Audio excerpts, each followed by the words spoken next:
You don't hang a sign that says home found unless you've spent a long, long time being lost. The camera lingers on a weathered wooden sign barely swinging in the morning breeze. Two simple words carved by hand, faded but not forgotten. Then the shot widens, a broken fence line. A house with half its roof missing and a little girl barefoot dragging a paintbrush twice her size toward the porch. What is this place, a ruin or a beginning? If stories about second chances, forgotten legacies, and the quiet fight to build something that matters speak to your heart, stay with us. And hey, if you enjoy stories like this, go ahead and tap like and subscribe. It helps this channel keep sharing stories that remind us sometimes the best things in life aren't things at all. The engine coughed twice, then died a long, painful wheeze like something giving up after fighting for too long. Ethan gripped the wheel, jaw clenched. He turned the key again. Nothing but a hollow click. He exhaled slow, heavy, as if trying to decide whether to be angry or just tired. Outside the windshield, the Wyoming plains stretched out flat and endless, the kind of empty that makes a man feel smaller than he cares to admit. A rundown gas station stood like a lonely outpost on the edge of nowhere, one flickering neon sign, half the letters dead. In the passenger seat, Sophia kicked her legs up on the dashboard, scribbling something on a piece of cardboard with a black marker. Her small voice broke the silence. "Done?" Ethan glanced over. The sign read in shaky kid handwriting, "Home Wanted." He let out half a chuckle, half because it was funny. The other half because it wasn't. "You're gonna make people think we're stray dogs," he muttered. Sophia shrugged, ponytail swinging. "Better than invisible." Ethan rubbed the back of his neck, then stepped out of the RV. The wind bit colder than he expected. He popped the hood, stared at the mess of wires like it might magically fix itself. Spoiler, it didn't. Of course, he sighed, of course. A pickup truck pulled in, filling up at the far pump. The driver barely looked his way. No one ever did these days. A man traveling alone is just a guy. A man traveling with a little girl in an RV with duct tape on the windows. People look twice. Or not at all. Ethan checked his wallet, $12 and some change. Not enough for gas. Definitely not enough for repairs. Maybe enough for a sandwich, split in half. He walked back to the RV. Sophia was staring at him, no words, just that look. The one kids get when they know grown-ups are pretending everything's fine when it's not. He forced a smile. "How about lunch?" "Yeah, sure," she said quietly. Inside the station, the smell of burnt coffee and dust lingered. A corkboard hung by the door, plastered with flyers, missing dogs, guitar lessons, firewood delivery. Then one caught his eye. Half-torn, faded ink. Handyman needed. Immediate work. Ranch outside town. Call this number. Ethan pulled the slip, stared at it. A ranch. Manual work. Nothing fancy, just honest labor. He checked his phone. 2 bars. For a second he hesitated. Pride tastes worse than cheap coffee, but $12 won't fix anything, won't fix life. He dialed. A woman's voice answered, clipped, firm. No patience for nonsense. "Reyes Ranch." Yeah. I saw your flyer. You still need help." A beat, then. "If you can be here in 2 hours, the job's yours." Like, no goodbye, no small talk. Ethan stared at the phone. Well, guess we got a lead, he said to no one in particular. Behind him, Sophia held up the cardboard sign again, grinned. See, told ya. The wind shifted colder now. Ethan stood by the corkboard, the small torn flyer pinched between his fingers. His thumb rubbed over the faded edges like he was testing if it was even real. Handyman needed. Ranch work. Immediate start. Call 307-555-4812. No name. No details. Just that. Sophia leaned against the door frame, holding her cardboard sign like it was a badge of honor. What's it say? Work, Ethan said. His voice sounded flatter than he intended. Maybe. Then call, Sophia said, simple as breathing. He stared at the numbers. One part of him wanted to fold it up and walk away. Another part, the part that's a father first, a man second, knew walking away wasn't an option. Ethan pulled out his phone. 2 bars flickered weakly in the top corner. He tapped the number. The dial tone crackled 1, 2, 3 rings. Then a voice answered. Female, cool, precise. Like someone used to giving orders and getting results. Reyes Ranch. Yeah. Hi. I saw the flyer about the handyman job. Silence, just the wind on the line. Then, you got tools. Ethan blinked. Yeah, some. I can handle basic repairs. Fencing, roofing, plumbing if it's not fancy. Another pause. He could almost hear her measuring him through the phone. You got wheels, RV, Ethan said. She's temperamental. No problem, you can park it here. Ethan adjusted his grip. So, is it still open? Depends. Sam, on what? On whether you can get here in 2 hours. 2 hours. Ethan glanced at his RV. Engine dead. Gas gauge kissing empty. Look, ma'am, I'm kinda... Nope, she cut in sharp as broken glass. Not interested in long stories, 2 hours or the job's gone. Click! The line went dead. Ethan stared at the phone, then let out a half laugh, half sigh. Well, guess she's not big on customer service. Sophia tilted her head. Did we get it? He hesitated, then nodded. If we get there. Yeah. She grinned. Told you the sign works. Ethan pocketed his phone. He walked back to the RV, climbed inside, and ran his fingers over the dashboard like it was a wounded animal. All right, baby girl, he muttered. One more miracle. He turned the key. Silence. Then a cough, a sputter, a groan like a dying bull. And the engine caught barely, but it caught. Sophia cheered.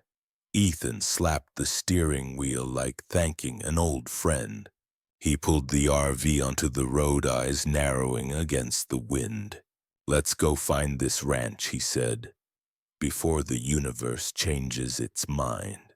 The cardboard sign sat on the dashboard, fluttering in the breeze. Home wanted. Maybe, just maybe. The road turned from cracked asphalt to loose gravel, then to dirt, red, dry, stubborn. The RV rattled like it might shake itself apart with every pothole. Dust billowed behind them, swallowing the horizon. Sophia pressed her face to the window. Is this it? Ethan squinted ahead. A mailbox leaned crooked by the fence line, the paint almost gone, but just legible enough. Reyes Ranch. Past it, the land stretched wide. Fences broken in places, a barn half collapsed on one side. A windmill stood silent, blades barely turning in the breeze, and the house a square two-story structure, plain but solid. White paint peeling, porch sagging, curtains drawn tight like whoever lived there preferred the world stay out. As the RV rolled to a stop, the front door creaked open. She stepped out. Madeline Reyes, mid-40s maybe, fit, shoulders squared like someone who never forgot how to stand at attention. Worn jeans, combat boots, flannel shirt under a battered leather jacket. Her dark hair pulled back in a no-nonsense ponytail, and her eyes sharp, measured. The kind that didn't just look at you, they scanned, sized, calculated. Ethan climbed down from the RV, brushing dust off his jeans. Afternoon. Madeline crossed her arms. You're late. Ethan checked his watch. By 5 minutes. 7. She glanced past him at the RV, then at Sophia hopping down from the passenger side. Didn't know you were bringing a kid. Ethan stiffened. She goes where I go. A pause. Not long, but long enough to make it clear she was weighing something. Then with a sigh that sounded more tired than annoyed, fine. She motioned toward the barn. Fence lines trashed. Water trough needs sealing. Roof's got holes, you'll start there. Ethan nodded. Fair enough. How long's the job? Till it's done. She started walking, expecting him to follow. Her boots crunched on the gravel. Sophia skipped behind them, eyes wide, quietly counting fence posts like they were mile markers to some invisible map. You pay daily, Ethan asked. Madeline didn't look back. Cash. End of each day. Works. As they rounded the barn, Madeline finally stopped. She turned, pointed at a long section of fence leaning like tired soldiers. That. Ethan nodded. I've seen worse. Good? Her gaze flicked toward Sophia. There's a spare room above the shop, if you don't want to commute. Ethan blinked. That's generous. Not really. Less hassle than wondering if your RV's gonna block the driveway. A beat, no smile, just fact. Ethan folded his arms. You always this warm and fuzzy. Madeline's lips twitched. Not a smile, something sharper. Only on holidays. Then she walked off, leaving him and Sophia standing in the dust. Sophia nudged him. I like her. Ethan watched Madeline's back disappearing toward the house. His jaw tightened. Not sure yet, but something told him he would be. The morning light wasn't kind. It had a way of making everything look a little worse than it did in the shadows. The Reyes ranch stretched farther than Ethan expected. Fences crooked like old men's backs. Weeds swallowing the edges of the driveway. Rust streaked down the sides of the barn like old tears. Madeline walked ahead without waiting for conversation. Her boots left shallow prints in the dry dirt. Her steps had purpose, but not urgency. Like someone who knew there was too much broken to fix in a day or maybe even a year. Sophia trailed behind Ethan, kicking pebbles, occasionally hopping over cracks in the dirt like it was a game only she understood. Madeline stopped by the barn. She tapped the side of the wall. The wood gave a hollow thud, almost soft. Rotten through, she said. West wall needs bracing before it collapses. Ethan ran his hand over the splintered boards. Yeah. And if it goes, that roof follows. Madeline nodded, then pointed toward the roof line. See that sag supports are shot. Rain'll take it down if wind doesn't first. She turned, motioning toward the open field. Fencing. North line's missing 3 sections. South side half's down. Cattle got out last spring. Neighbor found 'em 2 counties over. He wasn't thrilled. Ethan raised an eyebrow. Still have cattle? No, her answer was flat. Sold the last of 'em 6 months ago. She kept walking. They passed a rusted-out water trough. A steady drip echoed into the puddle below. That's cracked. Leaks faster than it fills. I tried patching, it didn't hold. They rounded the back toward what must have once been a garden. The soil was dry, nothing but stubborn weeds growing in angry clusters. This was vegetable, she said quietly. Once. Her voice shifted for half a second, softer. But then it snapped back to steel. Tool sheds missing half a door. You'll find some stuff in there, what's left. Ethan nodded slowly, taking it all in. You sure you don't just want to burn it all down and start over? Madeline didn't smile, but there was the slightest twitch at the corner of her mouth. Thought about it, but firewood's too expensive. Sophia giggled. Ethan shook his head, half smiling despite himself. Madeline turned to him fully, now arms crossed. Bottom line, it's held together with duct tape, prayer, and bad decisions. You up for it? Ethan glanced around at the leaning fences, the silent barn, the tired land. Yeah, he said quietly. I've seen worse.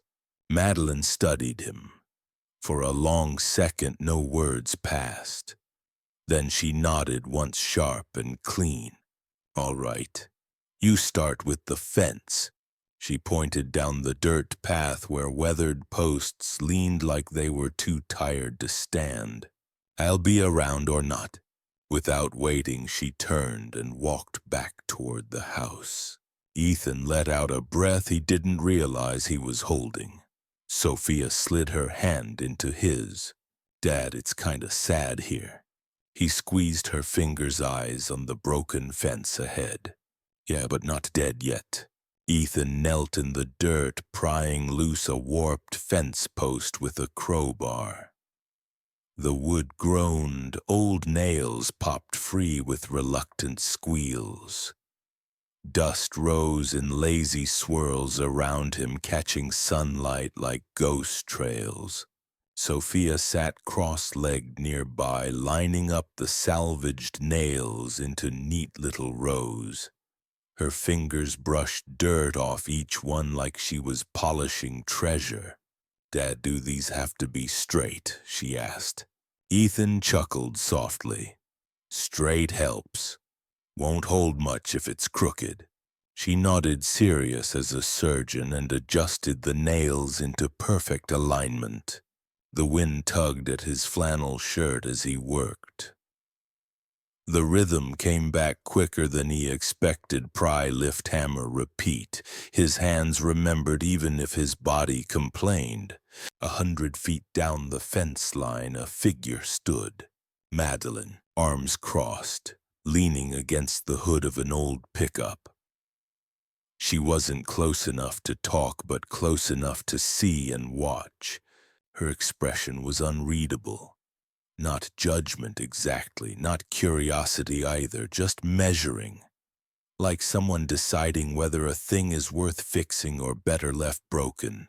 Sophia noticed her too. She's watching. Ethan drove a nail into the fresh post. Yeah. Is she mean? He paused. Nah, just careful. Like you. That pulled half a smile out of him. Maybe. Another nail. Another post upright. The fence line started looking less tired, less defeated. Sophia wandered toward the pile of old boards, picking the straightest ones, dragging them over like a tiny foreman. You're hired, Ethan said, wiping sweat from his brow. She grinned. Do I get paid? We'll negotiate. He glanced up. Madeline was still there. Same posture, same look. She hadn't moved. Ethan set the hammer down, stretched his back until it popped, and met her gaze across the distance. She didn't flinch, didn't wave, just tipped her chin barely perceptible and then pushed off the truck, heading back toward the house. Sophia watched her go. She's kinda like a wild horse. Ethan raised an eyebrow. Yeah, looks calm but probably kicks. He laughed, really laughed this time. Not because it was funny, but because kids have a way of saying the most honest things. He gathered the next set of boards, set them against the post, and kept working. The sun was climbing now, the sweat on his skin mixed with dirt turning to mud. His arms ached, his knees protested, but the fence stood straighter. The line wasn't finished, not by a long shot, but it wasn't falling anymore. Neither was he. The RV creaked as the wind pressed against it, tired seams groaning like old bones.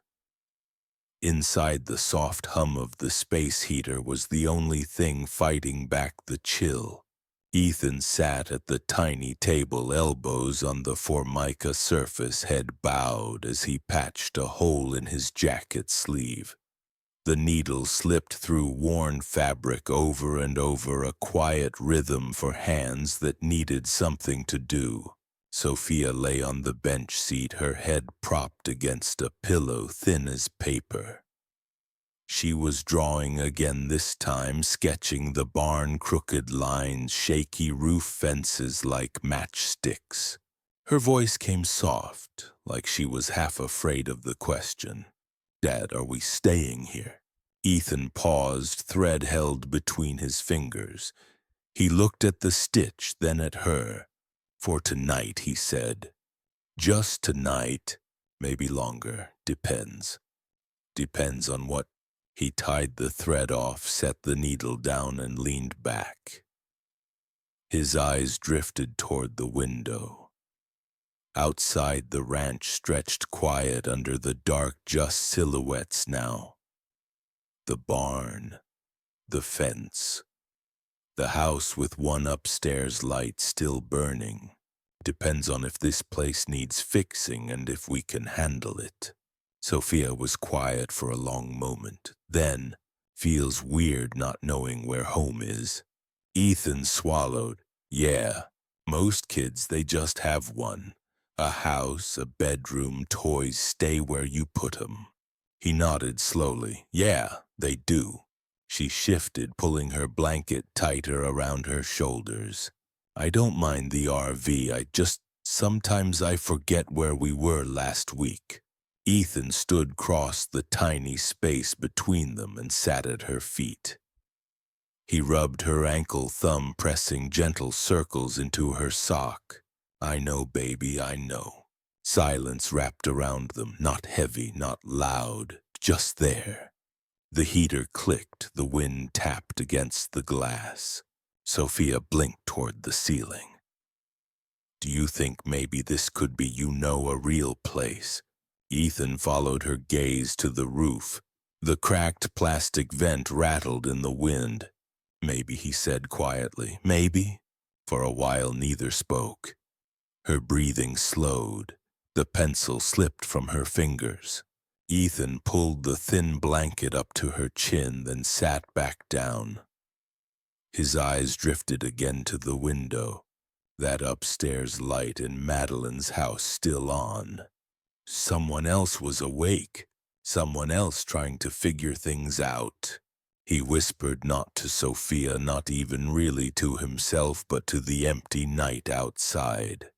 Yeah, maybe. The barn smelled like dust and time. Ethan was busy wrestling with a warped gate, the hinges so rusted they screamed with every twist. His shirt was damp with sweat, hands scraped raw from hours of fighting stubborn wood. Sophia wasn't far.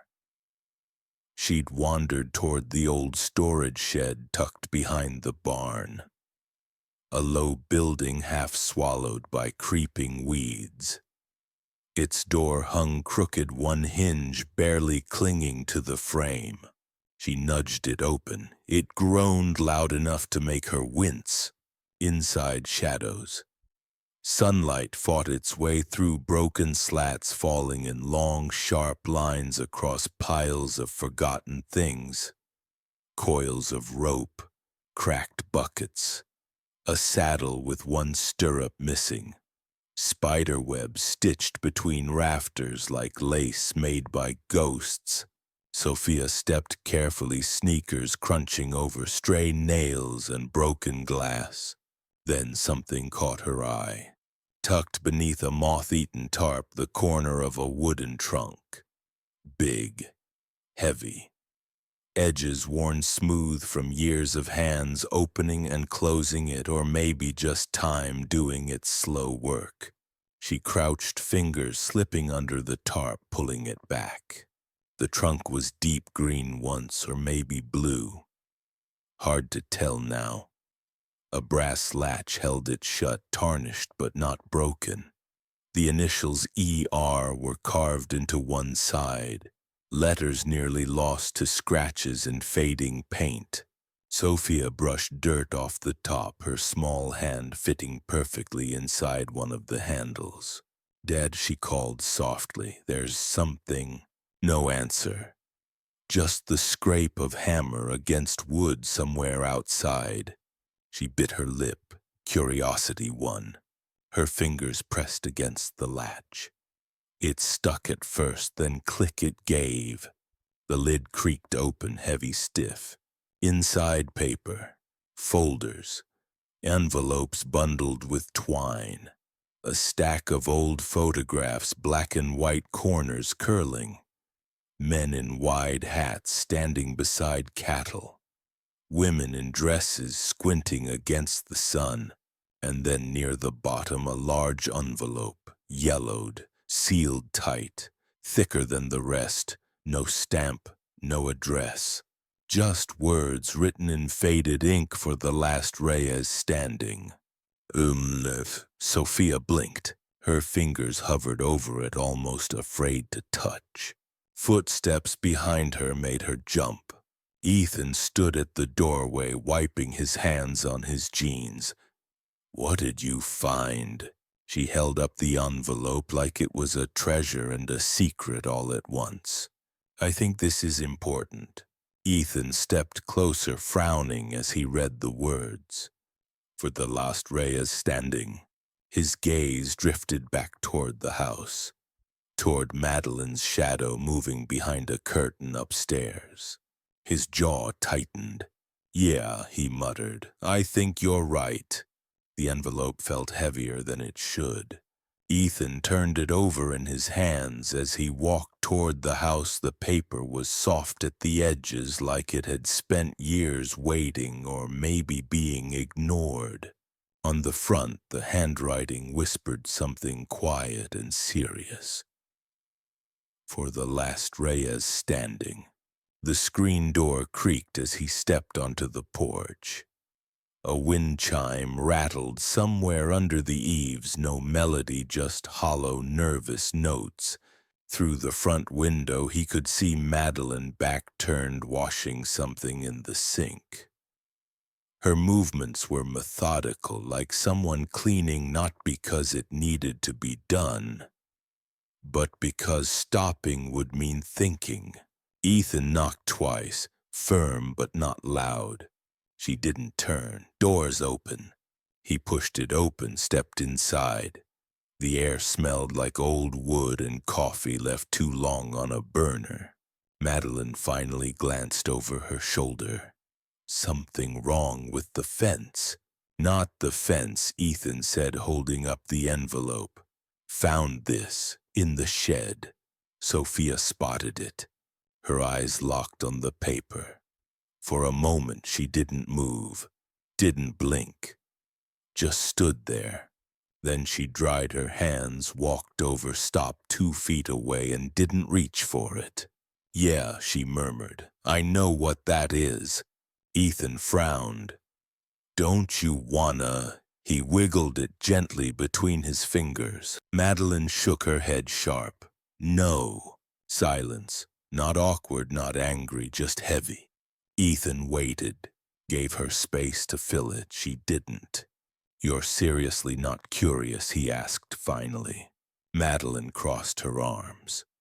Her jaw clenched like she was chewing words she didn't want to swallow.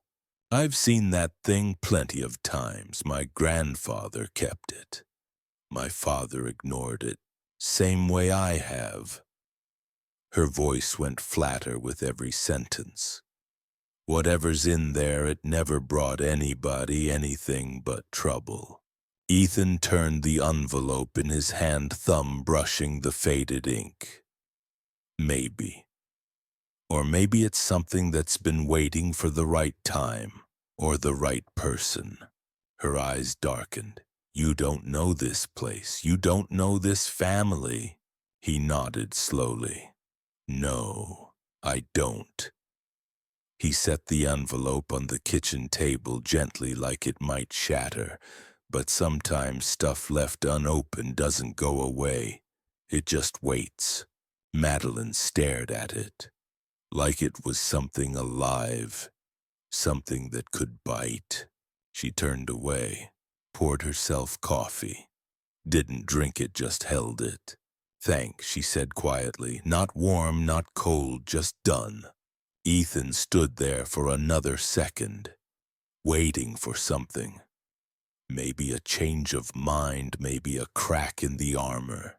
It didn't come. So he tipped his head, walked back toward the door. Behind him, Madeline never moved. The envelope sat on the table, silent, still, waiting. The kitchen was warmer than Ethan expected. A single bulb hung above the table, its light soft, not bright enough to chase away the shadows clinging to the corners. The walls were lined with shelves of mismatched plates, jars, half filled with things that hadn't been used in years. On the far wall, an old clock. Big wooden square. Its second hand ticked, but not smoothly. More like a stumble, 2 ticks, a pause, then another. Offbeat. Like it had somewhere else to be, but never made it. The table was set for 3. Plates chipped around the edges, forks that didn't quite match. Madeline slid a pan of roasted potatoes onto the table. It's not fancy, she said like it was a warning. Ethan shook his head. Doesn't need to be. Sophia climbed into the seat nearest the window, peeking out now and then like the night itself might be watching. She smiled when Madeline handed her a plate. Thank you. Madeline's nod was stiff. Not rude, just someone not used to saying much over dinner. For a while, the only sounds were forks scraping against ceramic. The tick-tick pause tick of the clock filled the gaps where conversation should have been. Ethan chewed slowly, eyes drifting toward the envelope still sitting untouched on the kitchen counter. It hadn't moved, neither had Madeline. Sophia swung her legs under the chair. I like it here, she said softly. Madeline glanced over. Yeah. Sophia nodded. It's quiet, but not the bad kind. Madeline's hands stilled on her fork for half a second, then resumed. Ethan cleared his throat. Fence lines coming together. Couple more sections tomorrow, it'll hold. Madeline nodded, eyes on her plate. Good. Silence again. The clock ticked off, beat stubborn. Then Sophia asked. Not looking up, just tracing her finger along a scratch in the table. How long have you lived here? Madeline set her fork down, looked at her, really looked. Too long, she said quietly, and not long enough. The answer floated there, heavy, uneasy, true. Sophia didn't press. just nodded as if that made perfect sense in a kid's world where sometimes things don't have to be explained to be understood. Ethan leaned back, thumb rubbing the edge of his plate. "This place, it's seen a lot, huh?" Madeline didn't answer, but her eyes, they softened, just a little. Outside, the wind rattled the porch swing, the same one that probably hadn't been sat on in years. The clock stumbled on, tick, tick, pause, tick, and for a moment no one said anything. But somehow it didn't feel like silence. It felt like waiting. The wind smelled different this morning, sharper, edgier. Ethan stepped out of the RV, tugging his jacket tighter against his chest. The clouds sat lower than yesterday, heavy gray, stretching like thick wool pulled across the sky. The ranch felt quieter, not peaceful. The kind of quiet where even the birds decide they've got better places to be. Madeline was already by the barn, coiling rope with practiced hands. Her face was tilted up, scanning the horizon like she could read it better than any weather app. "You feel that?" she asked without turning. Ethan nodded. "Yeah, something's coming." She grabbed a toolbox, slapped it into his hands. "Storm warning went out this morning. Big one. Winds, maybe hail. Could be hours, could be sooner." Ethan glanced back toward the RV. "How bad?" Her jaw tightened. "Bad enough that if we don't tie things down, they won't be here tomorrow." No drama in her voice, just fact, like reading an ingredient label. Together they moved down the fence line, reinforcing loose posts, driving extra stakes into the earth. Nails, rope, muscle. Sophia helped where she could, dragging buckets, handing tools, but mostly kept out of the way when the work got heavier. She watched them with the kind of quiet focus kids have when they know something serious is happening, even if the grown-ups don't say it out loud. At the barn, Madeline pointed to the roofline. "See that split beam? If the wind shifts, that comes down. Needs bracing." Ethan grabbed the 2x4s leaning against the wall, hammered them into place. Each strike echoed sharp and hollow against the barn's tired frame. "Ranch gets storms like this often?" he asked, wiping sweat from his brow. "Not lately," Madeline answered, tightening a rope. "But when it does, it doesn't do half measures." Ethan glanced at her. "Sounds familiar." For half a second, the edge of her mouth twitched. Not quite a smile. More like she noticed the joke, decided not to reject it. They moved to the equipment shed next. The door hung crooked. He helped her bolt it shut, adding a cross brace from the inside. Overhead, thunder rumbled, not close but not far. Madeline wiped her palms on her jeans, scanning the sky again. "We've got maybe 2 hours, maybe less." "Anything else?" Ethan asked. She hesitated. Her gaze shifted toward the paddock, then the stable beyond it. "Yeah," she said quietly, "the horses." Ethan followed her line of sight. The stable roof sagged more than he remembered. A loose shutter banged against the wall in the wind. Something tightened in his chest. He didn't say it out loud, but they both knew. If the storm was bad enough, that roof wouldn't hold. The storm wasn't here yet, but it was close.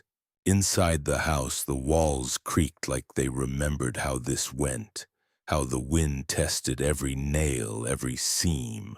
Madeline stood in the small study. Dust floated in the streaks of light coming through the window, spinning like tiny ghosts. On the desk, the old map. She'd unrolled it an hour ago. It took up the whole surface, creases deep, corners frayed. hand-drawn lines marking fence boundaries, water rights, grazing paths, and further beyond. Her fingers traced the northern ridge, then west along the arroyo, and kept going, beyond what she thought was hers. Way beyond, because the truth was the Reyes Ranch wasn't just the tired house, the leaning barn, the broken fences. It was more. Miles more. If what was in that envelope was true. Her eyes flicked to it, still sitting exactly where Ethan had left it. Untouched, accusing, waiting for the last Reyes standing. She rubbed her thumb against her temple. Her pulse thudded louder than the ticking clock behind her. This wasn't just about a ranch. It was about a legacy, a history she hadn't asked for, didn't want, had spent her whole adult life outrunning. Her father's voice echoed somewhere in her head, gravel-edged, sharp. This land owns you, not the other way around. She clenched her fists. No, she muttered, not anymore. But her eyes drifted back to the map anyway, to the lines someone else had drawn long before her. Lines she was still living inside whether she liked it or not. A gust of wind hit the window. The glass trembled. Her gaze shifted again. To the barn, to the paddock, to the shapes moving under the clouds, Ethan hammer in hand, shoring up whatever could still be saved. And the RV, and that kid who smiled like she didn't know what disappointment was yet.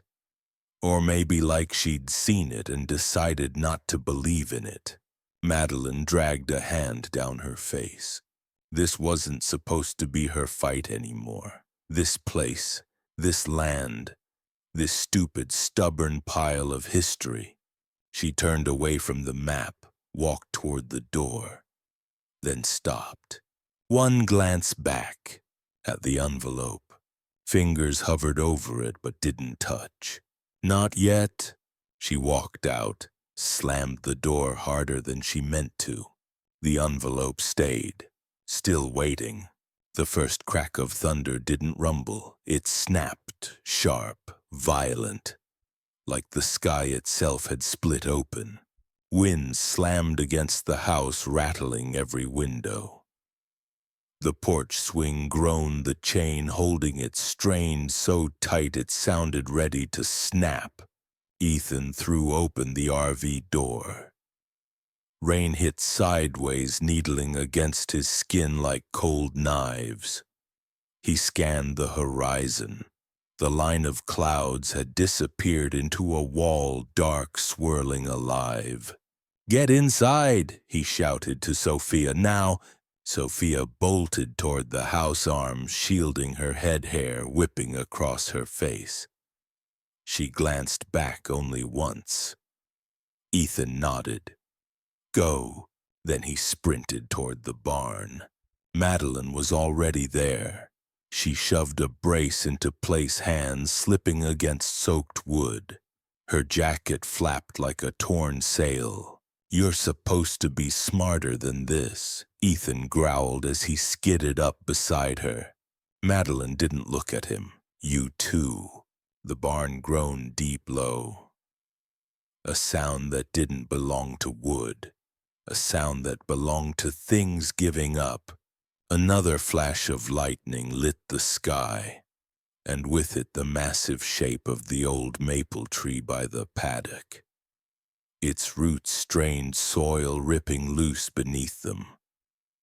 The trunk leaned, bent, then cracked. The tree went down, a scream of splintering wood. Its branches caught the fence, crushed it flat. Madeline flinched but didn't stop. She slammed a mallet against the cross beam, trying to hold the east wall. Forget the tree.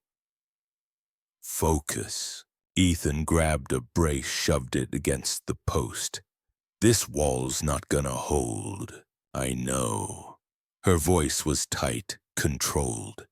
but her eyes flicked once toward the stable. Then the wind shifted, hard, violent, the barn shuddered. A corner of the roof peeled back with a screech, metal sheeting flapping like the wings of something broken. "Roof's going," Ethan yelled. Madeline didn't argue. She was already moving, grabbing ropes, throwing them over beams, trying to lash what she could. A support beam snapped near the back. The sound went straight to the chest, not heard, felt. Ethan grabbed Madeline's arm. "We gotta pull the horses now. Right now." She hesitated, just a beat. Enough to prove she was still trying to pretend this could be saved. Then she nodded, once, sharp. Together they sprinted for the stable. Behind them the barn let out one long, groaning breath, and the east wall buckled. The ranch wasn't just fighting the storm. It was losing. The stable doors rattled so hard they sounded like they might tear clean off the hinges. Ethan shoved his shoulder against one, fighting the wind just to get it open enough to slip inside. Rain followed him, driving sideways in sheets. Inside, chaos. The horses were panicked, stomping, kicking, their eyes wild with the kind of fear that runs deep in bones older than memory. The wind howled through cracks in the roof. Rain poured through a dozen small leaks, hitting the dirt floor in loud, angry splashes. Madeline was already there. She moved fast, rope in hand, voice low but steady, weaving between the stalls. "Easy, easy," she murmured, hands raised. Her jacket was soaked straight through, hair plastered to her face. But her eyes sharp, focused. Ethan grabbed a halter from the peg by the door. "Which one first?" "Sunfire," Madeline snapped, pointing. "Back left. If she panics, the others go with her." Ethan sprinted toward the stall. The mare reared when he approached, hooves striking the wood with a crack that echoed like gunfire. Her nostrils flared, eyes rolling. "Hey, hey, it's okay." His voice dropped steady, like he was convincing himself as much as the horse. "Not gonna let it get you, come on, girl." It took 3 tries, hands slipping, rope jerking against wet leather. But then click, the halter buckled in place. "Galunsh." Got her. Madeline was already leading 2 others, one rope in each hand, boots skidding through the mud. She glanced at the roof, her jaw tightened. "Move. Now." Lightning split the sky. For a moment the entire world went white. Then the thunder hit closer than before. Violent, immediate. The stable shook like something alive. The center beam cracked. A deep, awful sound, not a snap, a warning. Ethan yanked the stall door open. "Come on, girl, go, go." The mare hesitated, then lunged forward, trusting his hands more than the wind.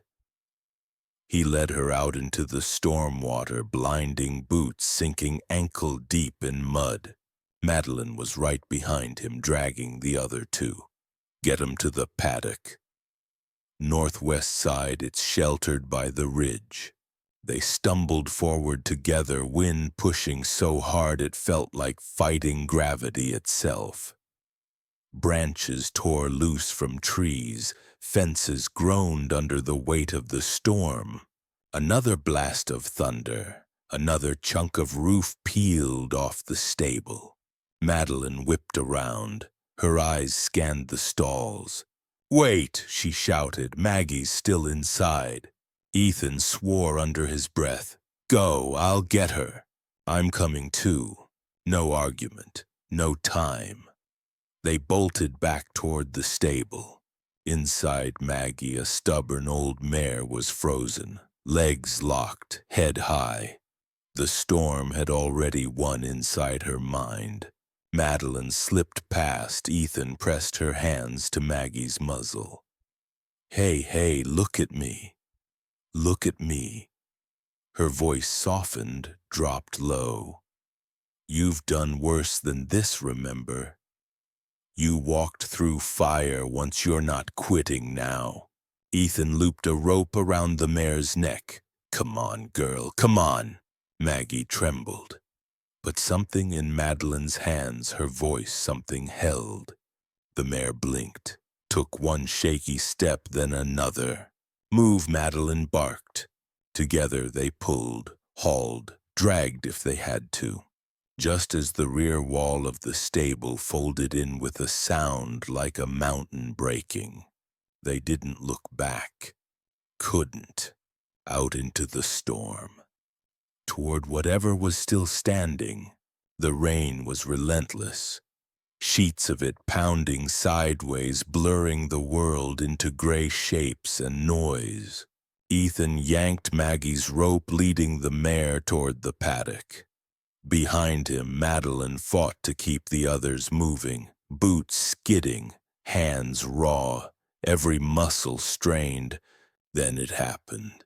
A low crack, deep, not sharp like snapping branches. This was heavier, thicker. Ethan barely had time to turn his head. The main beam from the stable, old splintered, soaked through, snapped at one end. The world tilted. Wood groaned above him. He flinched, lunging backward, too slow. Madeline's hand shot out, fingers locked onto his jacket collar. Move, she barked. She yanked hard, pulling him just as the beam came down. It missed by inches, slammed into the mud where his boots had been half a second before. Mud splashed. The ground shuddered. For a moment everything stilled. Both of them stood there chest to chest, breathing hard. Rain streaking down their faces, dripping off eyelashes, soaking everything between them. Madeline's hands were still fisted in his jacket. His were braced on her shoulders, neither letting go. Their eyes locked. Something shifted. Not dramatic, not loud, but real. The kind of shift where two people suddenly realize they are no longer strangers. No longer just two lives colliding by accident. Ethan's breath caught not from the near miss, but from the weight of the look she was giving him.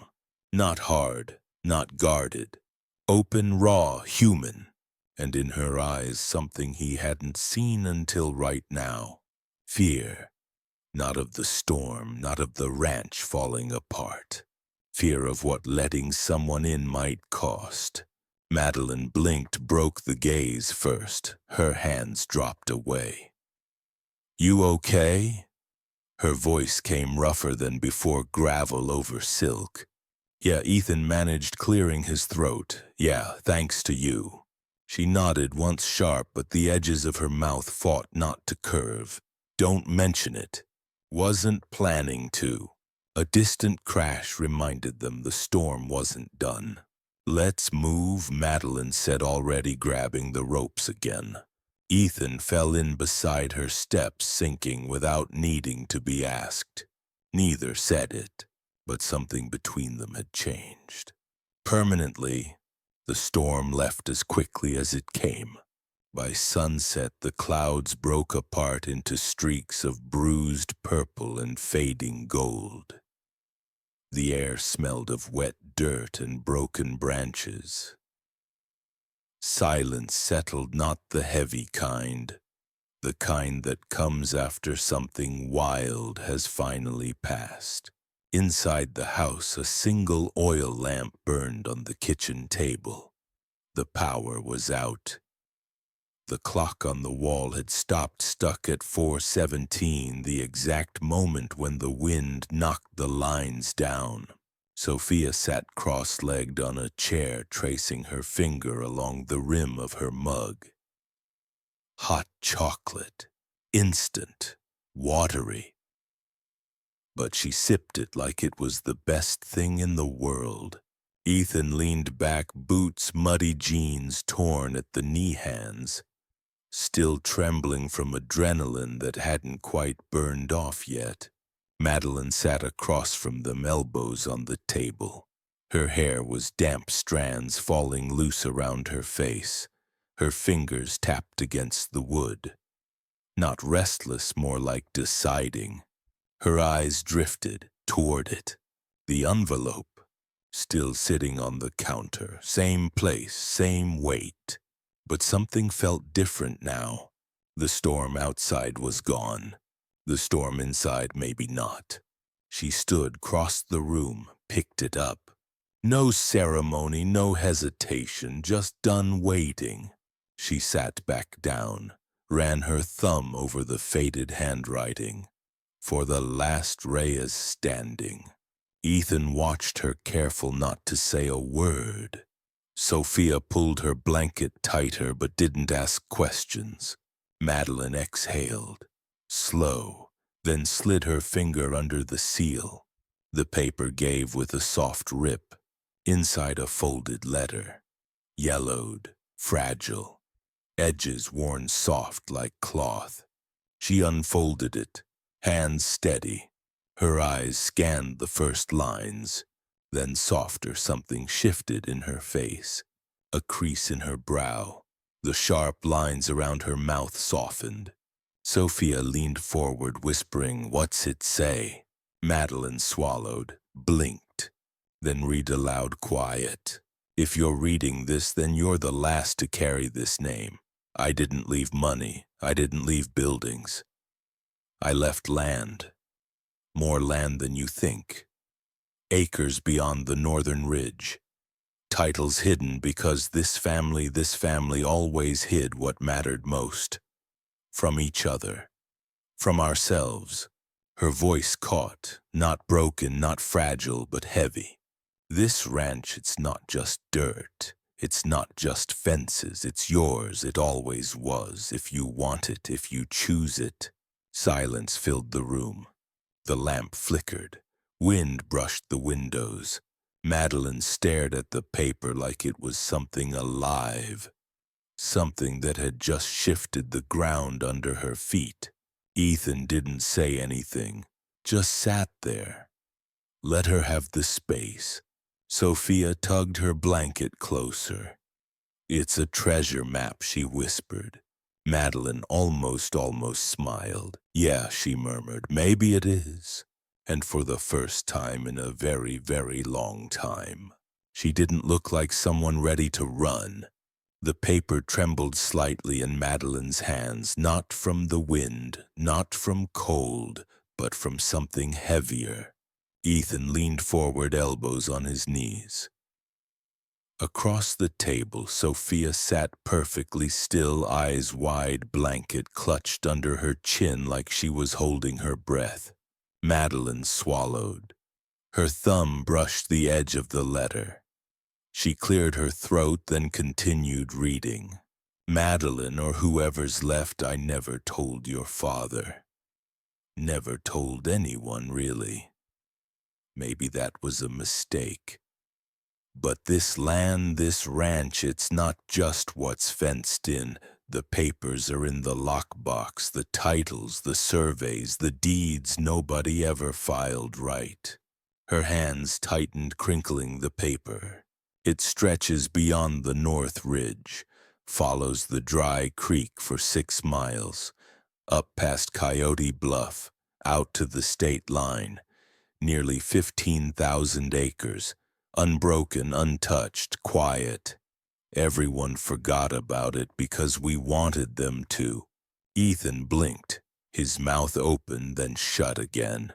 Sophia sat up straighter. 15,000, she whispered like she couldn't quite trust the number. Madeline's voice dropped quieter now, almost to herself. "My father, your great-grandfather, he bought it in pieces. Traded, bartered. Some from neighbors. Some from folks heading west who never made it that far. And when folks started poking around looking for what wasn't theirs, he buried it. Paperwork tucked away. filed under different names, never drew clean lines, never registered the full claim. Thought it was safer that way. She let the letter fall into her lap, staring at nothing. 15,000 acres. Ethan ran a hand down his face. That's not just a ranch, he muttered. That's a county. Madeline didn't respond, didn't blink. Her fingers tapped the table in unconscious rhythm, same beat as the old clock on the wall. Tick-tick, pause. Sophia whispered, "Is it true?" Madeline swallowed. The old maps, the ones he kept locked up, they hinted at it. My dad always said they were just old stories, family legends. Something to scare off outsiders or make us feel bigger than we were. Her jaw tightened. Guess it wasn't a story. Ethan leaned back, rubbing the back of his neck. You're sitting on a fortune, Maddie. Not just money, land, water rights, grazing, maybe minerals. You own half the damn valley. Madeline stood abruptly, pushed the chair back so fast it scraped across the floor. She paced back and forth, hands on her hips, then to her head, then back down. This isn't real, she muttered. It can't be. If this was true, someone would have come after it. Someone would have figured it out by now. Ethan's eyes followed her. Unless everyone who knew made sure no one ever did. She stopped, turned, met his gaze. That's exactly what happened. A long, heavy silence. Then a new sound. Gravel, tires, crunching. Headlights flared through the window, cutting across the dark. A black SUV, clean, polished, out of place against the mud and the wreckage left by the storm. Madeline's jaw clenched. Perfect, she muttered. Of course. Ethan stood already, moving toward the door. Who? She didn't answer right away. But her eyes were hard now. Someone who's known for a long time. The SUV door opened, and out stepped a man in a gray suit, smiling like the storm had never touched him. The wind had settled, but something heavier hung in the air now. Not weather, not broken fences. History. Ethan stood at the edge of the porch, arms crossed, eyes fixed on the black SUV parked by the gate. His jaw clenched, tight, muscles in his shoulders knotted like they were bracing for something worse than any storm. Sophia sat on the top step, quiet, watching him, watching the way his hands fidgeted when he was thinking too hard. Dad. Her voice was small but steady. How big is 15,000 acres? Ethan let out a breath. Big enough to get lost in. Big enough that if you started walking in the morning, you wouldn't see the fence by sundown. Sophia's eyes went wide. That's bigger than everything. Feels like it. He glanced down at her, then sank onto the step beside her, elbows resting on his knees. His voice softened. It's not just land, kiddo. It's a story. A history, a fight someone had a long time ago to hold on to something when the world tried to take it. She hugged her knees, but why didn't they tell anyone? Why hide it? Ethan thought about that. Scratched the stubble on his jaw. I guess sometimes people think keeping things quiet keeps them safe. From the wrong hands. From greedy folks. From the world changing too fast. Sophia nodded like she understood more than a 10-year-old should. But it doesn't stay safe forever, does it? No, Ethan said quietly. It doesn't. They both looked toward the house. toward Madeline, inside, pacing, thinking, fighting a battle that started long before either of them showed up. Ethan sighed. She's been holding this place together with duct tape and stubbornness. Now she finds out it's not just a broken ranch. It's everything, and everything comes with someone who wants to take it. Sophia glanced back at the SUV. That man he knows, doesn't he? Ethan nodded. Oh yeah, he knows probably longer than Madeline has. Silence for a moment. Then Sophia whispered, are we part of this now? Ethan looked down at her. At the kid who had been sleeping in an RV with him for months. At the kid who never once asked for anything but time and honesty. He reached over, pulled her close, kissed the top of her damp hair. Yeah, kiddo, he murmured, looks like we are. Muh, for better or worse. This wasn't just someone else's fight anymore. It was theirs, too. The crunch of tires on wet gravel cut through the silence like a warning. Ethan shifted his weight, eyes narrowing. Sophia pressed closer to him without needing to be told. A second SUV, sleek, black, windows tinted darker than scents. It rolled to a stop just inside the gate. The engine clicked as it cooled, but the quiet didn't feel any safer. The door opened, and out stepped Thomas Granger. Gray suit, shoes too clean for this much mud. Hair slicked back like the storm hadn't touched him. A leather briefcase in one hand, smile sharp enough to cut wire. Afternoon, he said, tone casual but not friendly. His gaze swept the porch, lingered half a second on Ethan, then settled squarely on Madeline, who just stepped out the door. Thomas, she said flatly. No surprise, no greeting. Madeline. He adjusted his cuffs like the conversation was just another meeting. Heard you weathered the storm. Impressive. Not everything survived, I'm told. Her arms crossed. Cut to it. Granger offered a paper-thin smile. As you wish. He popped open the briefcase, pulled out a manila folder so crisp it might have been printed this morning. Notice of intent to challenge land ownership. Filed at the county office this morning. Ethan straightened. You're kidding. Oh no, Granger said, flipping the folder open like it was theater. Seems there are irregularities in the title history. Gaps, misfiled deeds, curious omissions. His voice dropped smooth, oily. Enough to raise serious questions about whether this land was ever properly claimed. Madeline didn't flinch.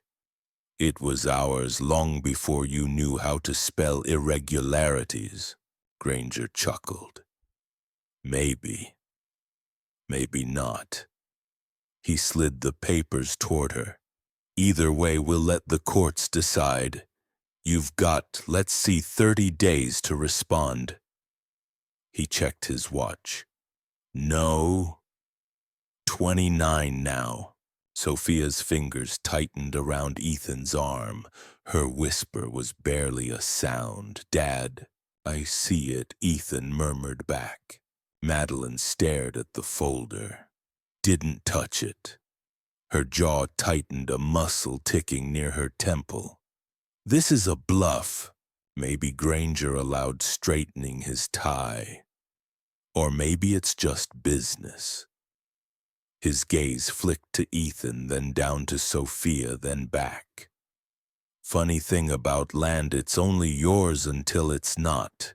He snapped the briefcase shut. See you in court, Madeline. Without waiting for a response, he turned, slid back into the SUV and pulled away. Tires sprayed mud. The sound faded. But the weight didn't. Madeline stood there, still. staring at the papers like they were something worse than the storm. Because in a way they were. This was the real fight. The morning was colder than it should have been. The kind of cold that had nothing to do with weather. Madeline stood on the porch, arms crossed, staring at the dust still settling from Granger's SUV. Ethan leaned against the railing, jaw-tight, fists clenched at his sides. Sophia hovered between them, quiet, alert, small, but listening to every word.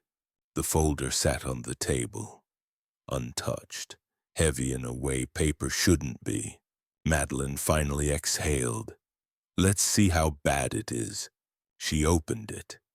The first page was blunt. Notice of intent to file civil claim, disputed land ownership. Ethan shifted closer, reading over her shoulder. His eyes skimmed the lines, legalese stacked on legalese. But the meaning was clear even without understanding every word. They're not just bluffing, he muttered. They're coming for everything. Madeline flipped through the next pages. Surveys. Copies of old incomplete filings. A highlighted section in bold, failure to maintain continuous legal claim may result in forfeiture of rights. Her lips pressed thin. This is decades of intentional misfiling. My grandfather, maybe even my father, they buried this on purpose. Ethan's brow furrowed, and now it's biting back. Sophia, voice small but steady, asked, "Can they really take it?" Neither adult answered right away. Granger's note was clipped to the last page, a single typed line, cold, precise. You have 29 days to respond, or consider a settlement offer. Ethan slammed his hand against the porch post, wood splintering under his palm. This isn't a settlement, it's extortion. Madeline didn't flinch, just stared at the paper. Quiet, calculating. They know what's here, she murmured. Not just the ranch, the water, the grazing, the mineral rights, all of it. Ethan paced, hands on his hips. And they're betting you won't fight, betting you'll fold, sell it cheap to avoid court. Madeline's gaze hardened. It's worked before. My father, he sold off pieces when pressure came. Thought if he gave them something, they'd back off. Her jaw clenched. But they never stop. Never. A shadow crossed her face, part fear, part rage. But under it something else. Resolve. She turned to Ethan. This isn't just about me anymore. He met her gaze. It hasn't been for a while. Madeline glanced at Sophia, wide-eyed, hugging her knees to her chest. Then back at Ethan. Her voice dropped rough. I can't let this place die. I won't. The silence between them wasn't empty. It was full of decisions neither wanted to say out loud yet. Then gravel crunched again. Another vehicle, different this time, a truck, older, familiar. Ben Carter, local feed store owner. And behind him 2 more pickups, neighbors, ranchers, folks who hadn't stepped foot on this property in years. Ethan blinked. Looks like the cavalry heard the gunfire. Madeline didn't smile, but her shoulders straightened. Yeah. Looks like, because this fight wasn't just hers anymore. It was all of theirs. The living room felt smaller than usual, walls closing in, the air thick, heavy. Madeline sat at the edge of the old couch, elbows on her knees, hands gripping so tight the knuckles had gone white. The folder lay open on the coffee table. Pages fanned out like a map of defeat. Her eyes were glassy, but not from tears, from exhaustion, from knowing what it costs to fight battles that don't end. I can't. Her voice cracked quiet but sharp. I can't win this, Ethan. You don't understand. They have lawyers, money, connections. They'll bury me in paper before I even step into a courtroom. She stood suddenly pacing, fingers raking through her hair. You think I haven't seen how this ends? My father tried. My grandfather tried. It broke them. Her voice wavered. It'll break me too.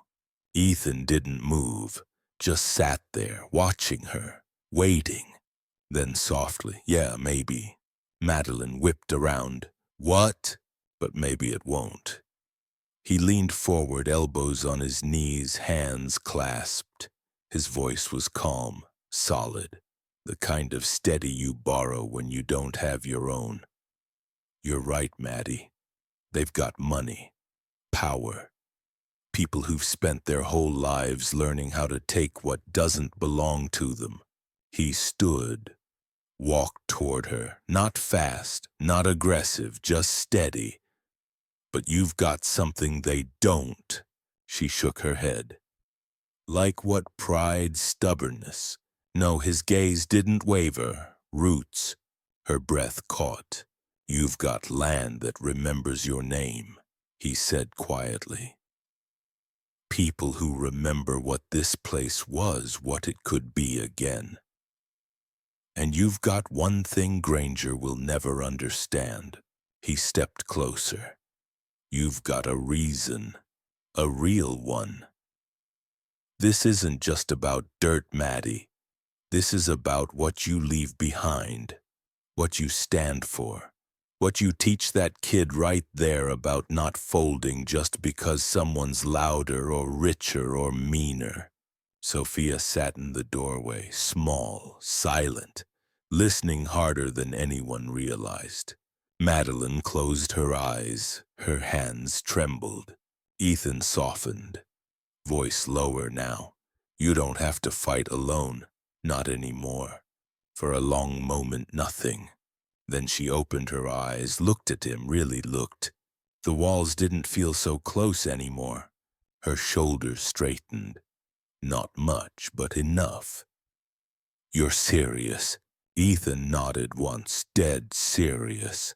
A pause. Then Madeline whispered almost to herself. Then okay. A breath, a choice, a line drawn. Let's fight. The old community hall hadn't been this full in years. Wooden benches scraped against scuffed floors. People shuffled in ranchers, shop owners, retirees. Some carried thermoses of coffee. Others crossed their arms, faces guarded but curious. Madeline stood near the front, hands shoved deep in her jacket pockets, shoulders square but tense. This wasn't a space she usually claimed, not for speaking, not for asking.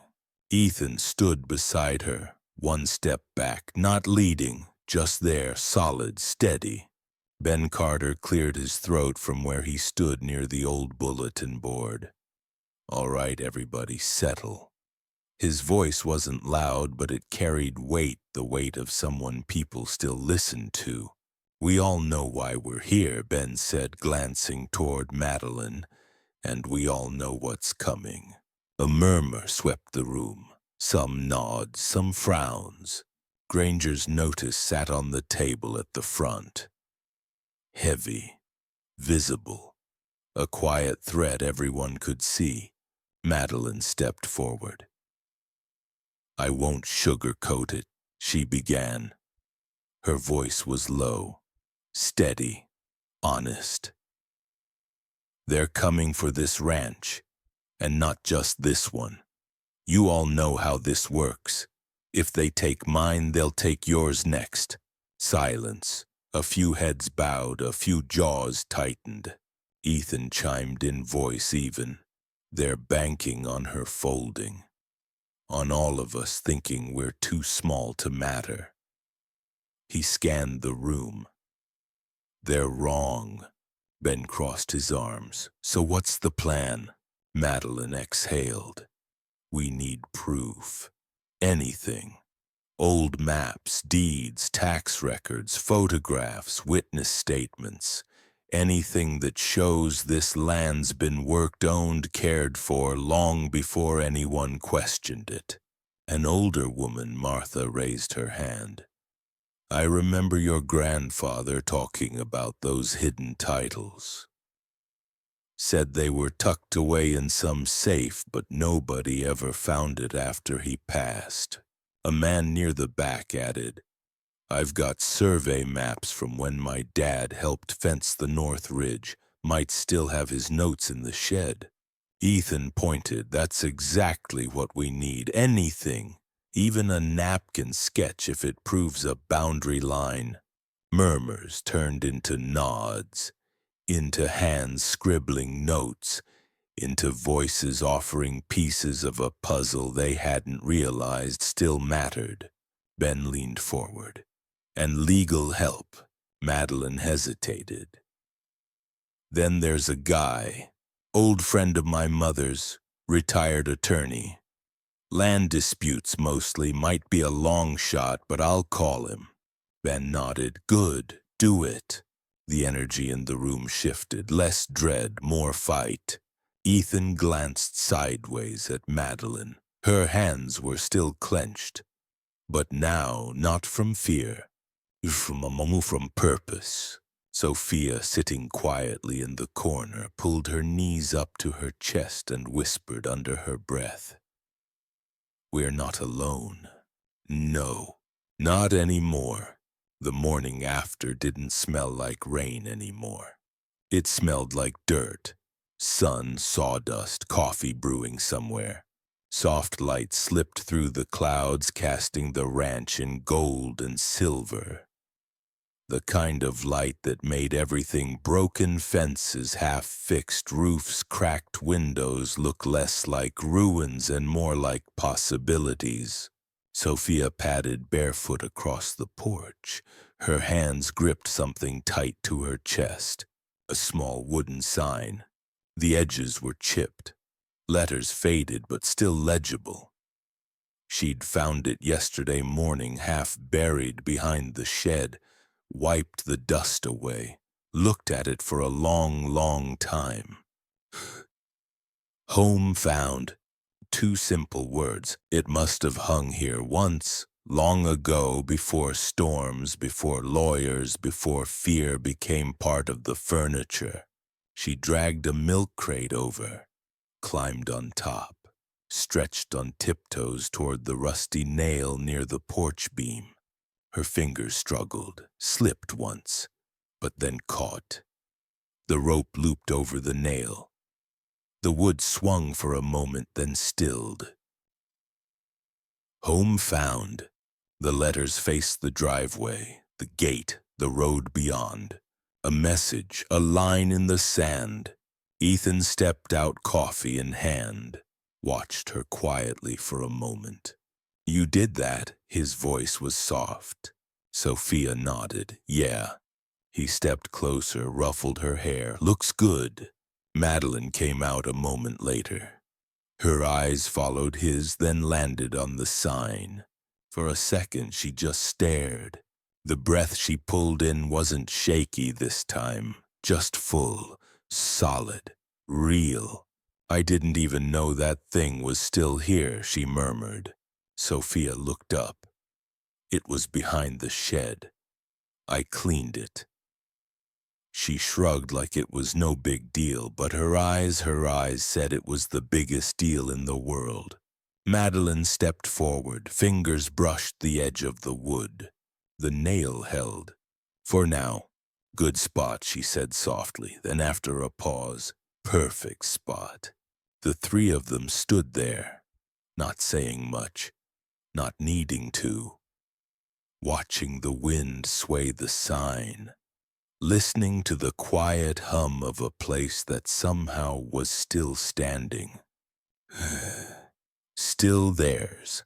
Somewhere in the distance a hammer started up. Someone mending the barn. A truck engine rumbled to life. Life as it tends to was moving forward. Ethan took a slow sip of coffee. "Storm's over," he said. Madeline glanced at him, then at Sophia. "No," she corrected. "Storm's still coming. A beat. But we're ready now. And for the first time in years." She meant it. The late afternoon sun stretched long shadows across the fields. Gold brushed over every fence post, every patch of wild grass. Even the broken parts, the collapsed shed, the half-mended barn glowed softer under that light. Less like damage, more like a story still being written. Ethan leaned against the fence rail, hands stuffed in his pockets. Shoulders relaxed for the first time, and he couldn't remember how long. Beside him, Madeline stood quiet. One boot hooked over the bottom rail, arms folded, chin tilted up. They both watched the field sway in the wind. The land rolled out ahead of them, endless. Familiar now. This place Ethan started. His voice was low. "Careful, it's bigger than I thought." Madeline huffed. Not quite a laugh. "Yeah, me too." Silence stretched between them, but not the heavy kind anymore. Comfortable. "You really gonna stay?" Ethan asked finally. Madeline's fingers tapped against her arm. "For a while I thought maybe I was just here to fix it. Long enough to sell. Walk away. Prove to myself it didn't own me." She paused. But now, her eyes scanned the horizon, the fence lines, the ridge, the barn. "It feels different," she admitted. "Not like something trapping me. More like," her voice softened, "something waiting." Ethan glanced at her. "Yeah." He nodded. "I get that." A breeze kicked up, carried the smell of hay, of earth.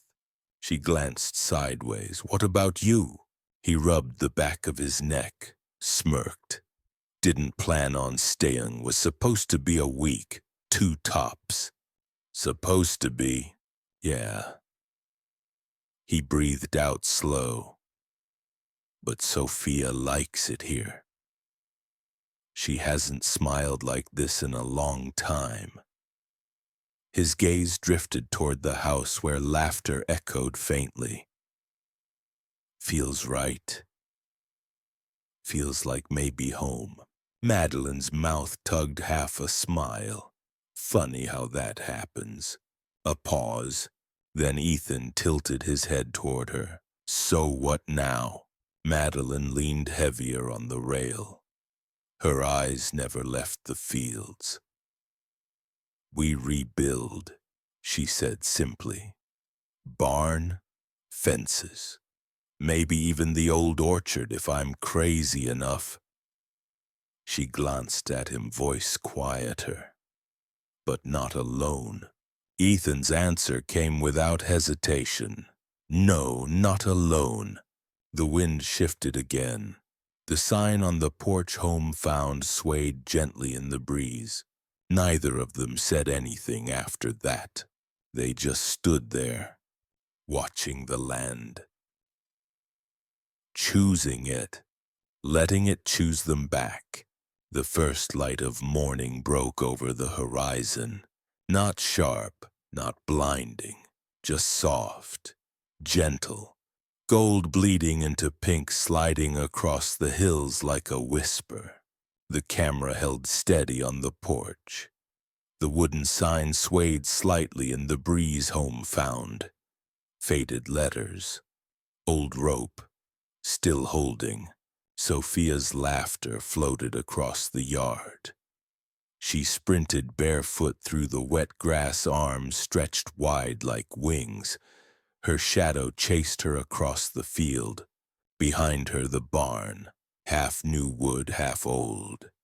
The fence lines patched but standing, the house windows open, curtains fluttering. Ethan stepped out onto the porch, coffee in hand. Madeline followed. She leaned against the post, crossed her arms, watching Sophia with a look that was part amusement, part disbelief, part something else.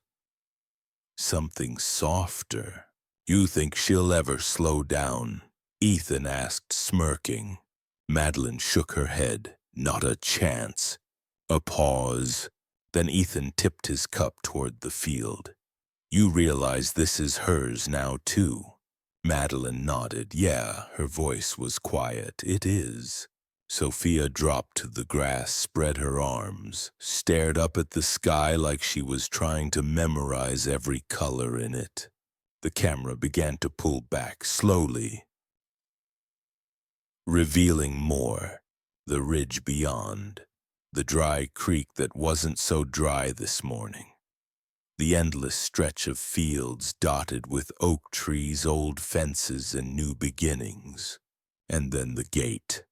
The main entrance, a battered wooden archway rebuilt with fresh beams. On it, freshly painted letters bold against the morning sky. Reyes Ranch. No neon, no fancy logos, just a name, a promise. The wind caught the edges of the sign. It creaked like it was sighing, but it held. And beneath it, the dirt road stretched out, leading away. Toward town, toward everything waiting beyond, but the camera didn't follow the road. It kept pulling back, higher, wider, until the ranch was just a shape, a patchwork of fields, a house, a barn, a line of trees, and then sunlight pouring over it all. The sound of wind, of birds waking, of hammers in the distance, of laughter. Then quiet, not empty, full. The screen faded soft, slow.